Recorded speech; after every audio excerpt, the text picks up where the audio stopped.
All right, welcome. Thanks for coming to KPC today for meditation, and thank you everyone who's watching online. Um, we're going to begin, like we always do, to remember and think of our motivation before beginning today. So whenever we're engaging in meditation or a practice, maybe a group practice in here, or we're listening to a Dharma teaching, it's really important to start with a proper motivation and establish that compassionate intention, that bodhicitta intention, the wish to free all beings from suffering. So let's focus our mind on that for a minute before we begin.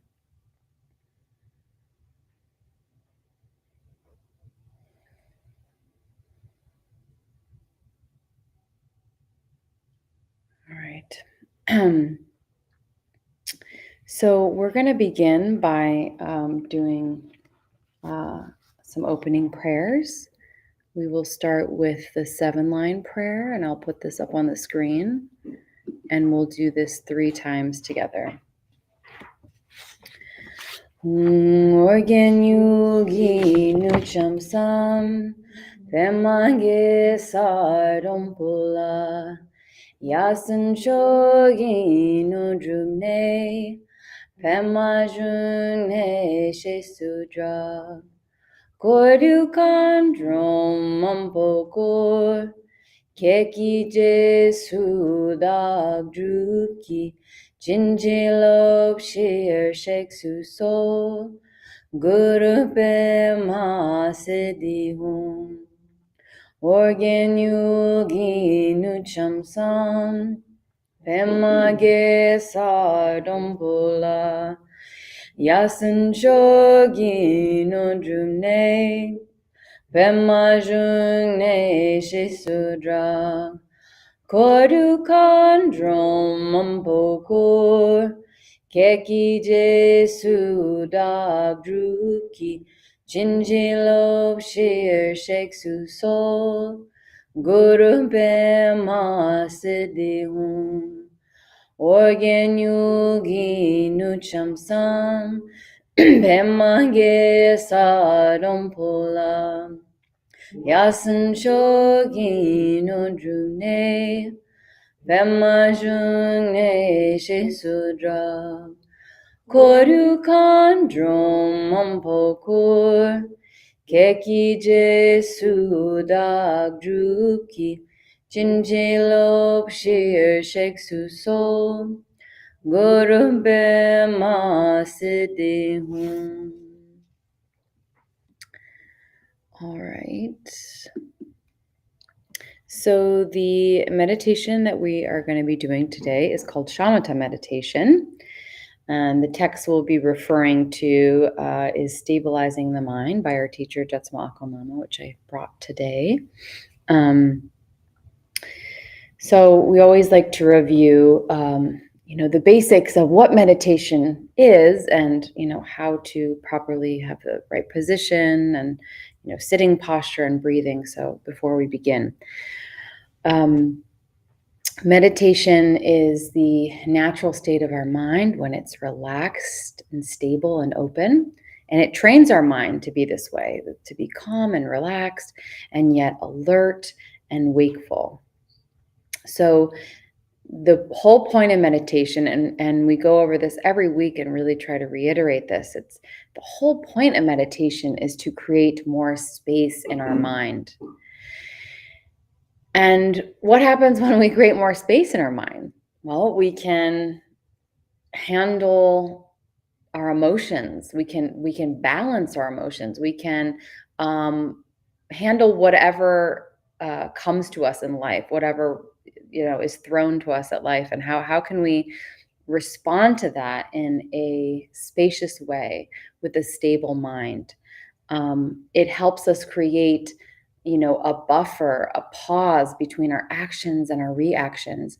We think of all the things in our life that are constantly requiring our attention, requiring our effort, our never-ending to-do list of things we have to accomplish, or maybe things we're taking care of all the time, or maybe we're taking care of others, and all the busyness of our modern day lives.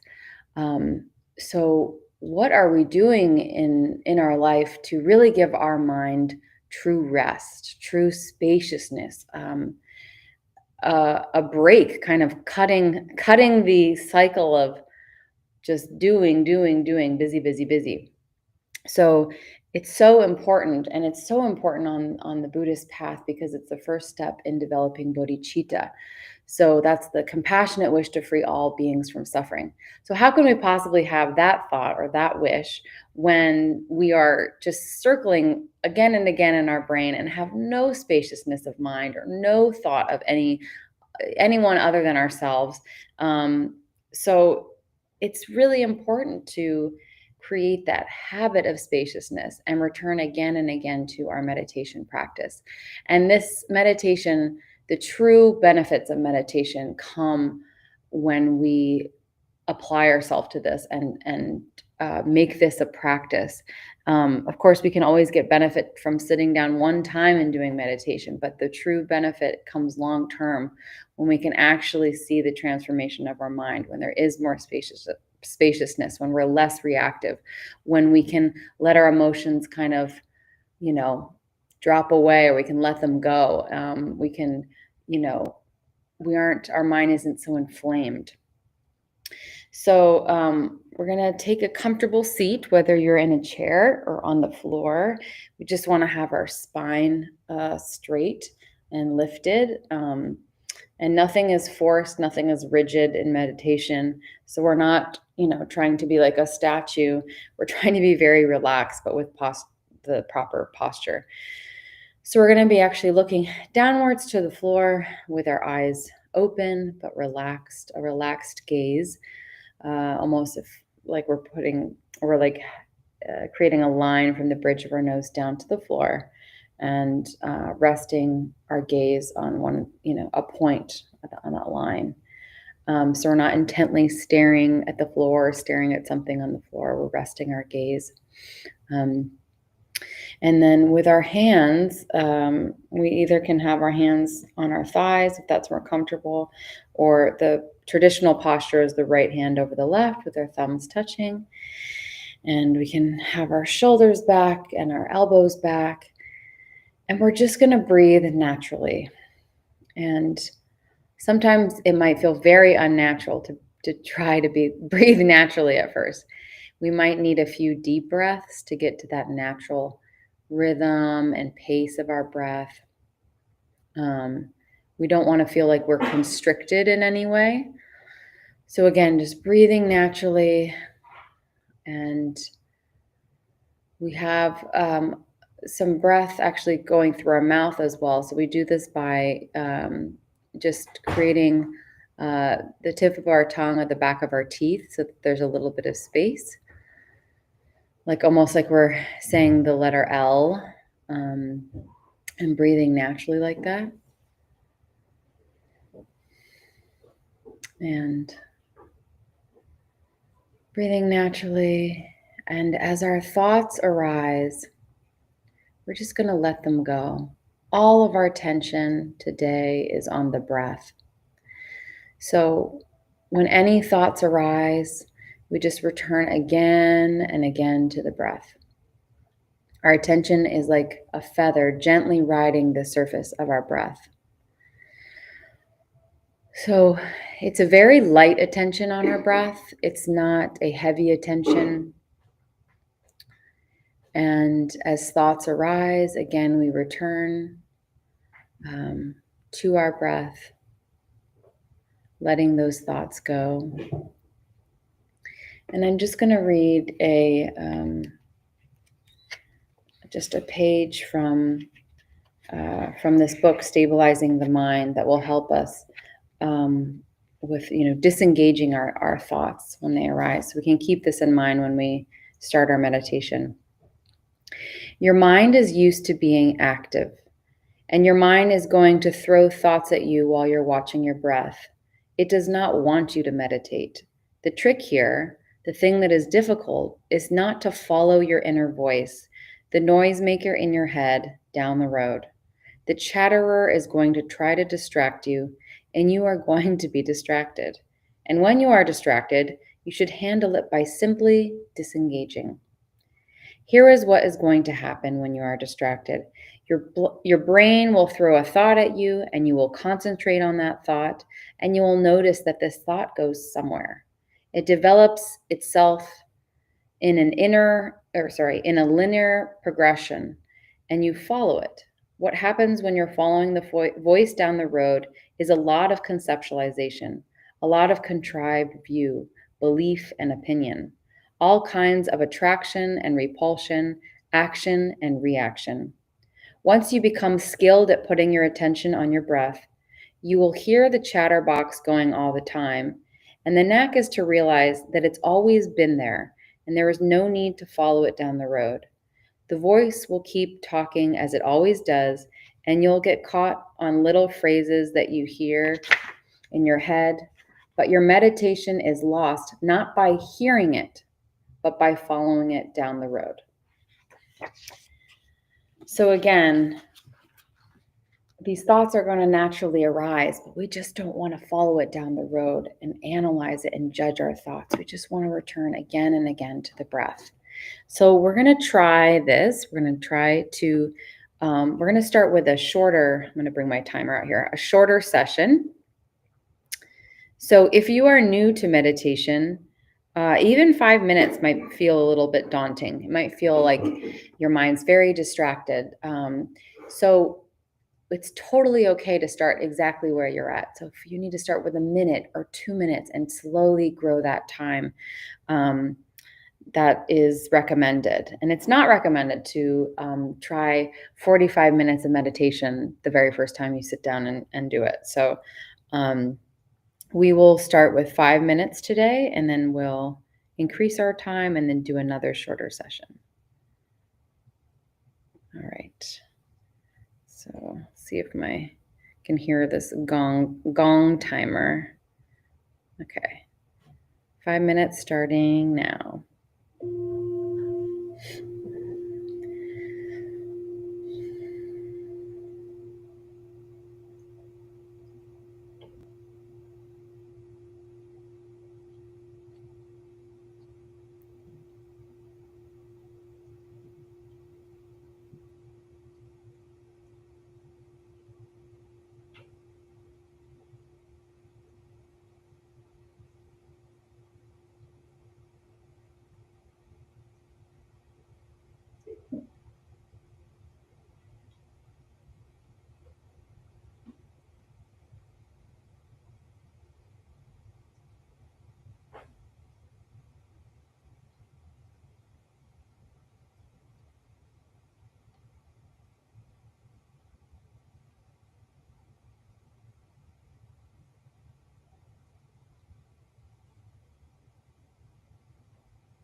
So we're going to try this again, and we're going to just increase our time. So we'll do kind of double that time up. And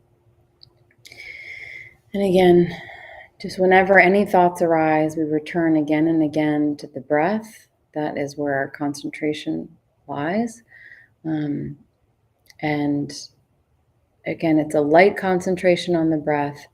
We're not overly thinking inhale, exhale, inhale. We're just gently returning our concentration on the breath and putting a light attention on it, gossamer thin attention on it. And our attention is like a feather gently riding the surface of our breath. And as thoughts arise, like, a bubble rising to the surface of the pond, we can notice that thought coming up, and we just let it pop, let it go away at the surface of the pond. Just let it go. So we'll try again, having our posture straight, shoulders back, our elbows back, and our hands in our lap like this or on our thighs. And then staring downward to the floor, breathing completely naturally, and with our tongue on the tip of our tongue at the back of our teeth, so that there's a little bit of air coming through the mouth as well. Focusing on the breath. So we will there we go. All right. Try again, starting now.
If you need to stretch or get some water, you can do that now.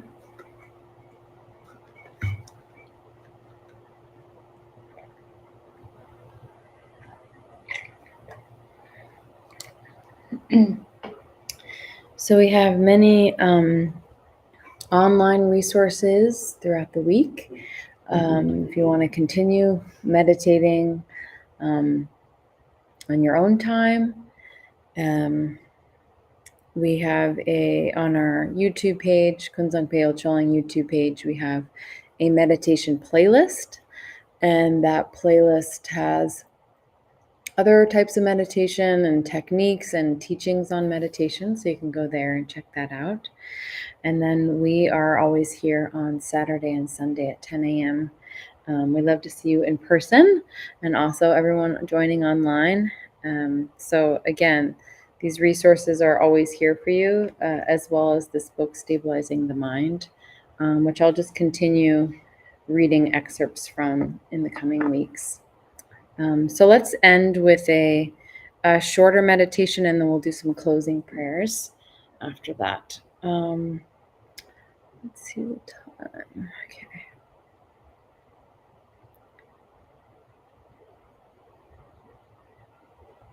All right. So one shorter session to finish. And again, no matter what the outcome of your meditation sessions were today, whether you felt very relaxed or very busy in our mind, very distracted, it's important not to be attached to the result of our meditation. In Buddhism, we always talk about not having attachment or, clinging to our experiences so tightly. So this is another way we can practice that, just letting go, that whatever happens, however meditation, however we experience our meditation, it's not the reason we're doing meditation. So we're not doing meditation to feel so blissed out and, having that, um, just very pleasurable experience of meditation that's not the point of it. And that might be a byproduct of feeling more relaxed. But again, the point is to create that stability in our mind, that spaciousness in our mind. And that's why we show up again and again to do it. So no matter if you feel like you failed at meditation or, oh, I'm so distracted, we just let that go. Again, that's another distraction that arises in the mind. We let that go. We come again, focus again and again back to the purpose and the meaning of our meditation, which is creating that stability and spaciousness in our mind. And again, this is a long-term process. So be gentle with yourself in the process, and then just keep showing up to do your meditation. And you will find that stability and spaciousness just continues to grow. So we will do shorter session starting now. Here we go.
are going to have an extra one. Dara, here's an extra one here too. Oh, I have this. Okay. So we're going to, kind of dedicate by sealing in the blessing and the merit, the virtue of our practice here today. And we will do that by reading our dedication prayers. I'll put them up on the screen now. Okay. Throughout my many lives and until this moment, whatever virtue I have accomplished, including the merit generated by this practice and all that I will ever attain, this I offer for the welfare of sentient beings. May sickness, war, famine, and suffering be decreased for every being, while their wisdom and compassion increase in this and every future life. May I clearly perceive all experiences to be as insubstantial as the dream fabric of the night, and instantly awaken to perceive the pure wisdom display in the arising of every phenomenon. May I quickly attain enlightenment in order to work ceaselessly for the liberation of all sentient beings. Buddhas and Bodhisattvas altogether, whatever kind of motivation you have, whatever kind of beneficial action, whatever kind of wishing prayers, whatever kind of omniscience, whatever kind of life accomplishment, whatever kind of benevolent power, and whatever kind of immense wisdom you have, similarly I, who have come in the same way to benefit beings, pray to attain these qualities. By this effort, may all sentient beings be free of suffering. May their minds be filled with the nectar of virtue. In this way, may all causes resulting in suffering be extinguished, and only the light of compassion shine throughout all realms. So thank you all for joining us today, and thank you for everyone joining online. And I'm going to end the live stream right now. Thank you and have